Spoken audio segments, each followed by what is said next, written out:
राष्ट्रपती द्रौपदी मुर्मू आजपासून महाराष्ट्राच्या 2 दिवसांच्या दौऱ्यावर. नागपूर एम्सच्या दुसऱ्या दीक्षांत समारंभाला मुख्य अतिथी म्हणून उपस्थिती. पंतप्रधान नरेंद्र मोदी आज कर्नाटक दौऱ्यावर. श्री क्षेत्र आदि चुंचनगिरी इथं श्री गुरु भैरवैक्य मंदिराचं करणार उद्घाटन. अमेरिकेचे अध्यक्ष डोनाल्ड ट्रम्प यांचा पंतप्रधान नरेंद्र मोदी यांच्याशी दूरध्वनीवरून संवाद. पश्चिम आशियातला संघर्ष आणि होर्मुझ सामुद्रधुनी खुली करण्याबाबत चर्चा. काही दिवसात इराणशी बोलणी पुन्हा सुरू होतील असे अमेरिकेचे संकेत. वॉशिंग्टनमध्ये इस्रायल लेबनॉन थेट संवाद घडून मुत्सद्देगिरीला सुरुवात. आंतरराष्ट्रीय कायदे सर्व देशांना लागू आहेत आणि त्यामध्ये कोणाचाही अपवाद नाही.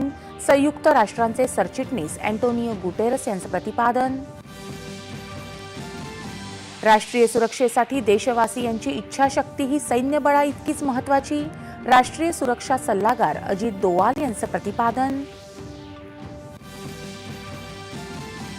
महिला आरक्षण विधेयक समतोल असून प्रत्येक राज्याच्या, समुदायाच्या आणि प्रदेशांच्या आकांक्षा पूर्ण करण्यासाठी समर्थ.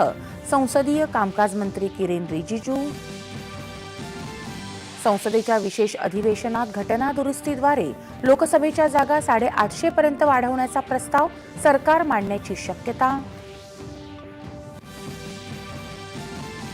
बिहारचे नवे मुख्यमंत्री म्हणून भाजपा नेते सम्राट चौधरी यांनी घेतली शपथ.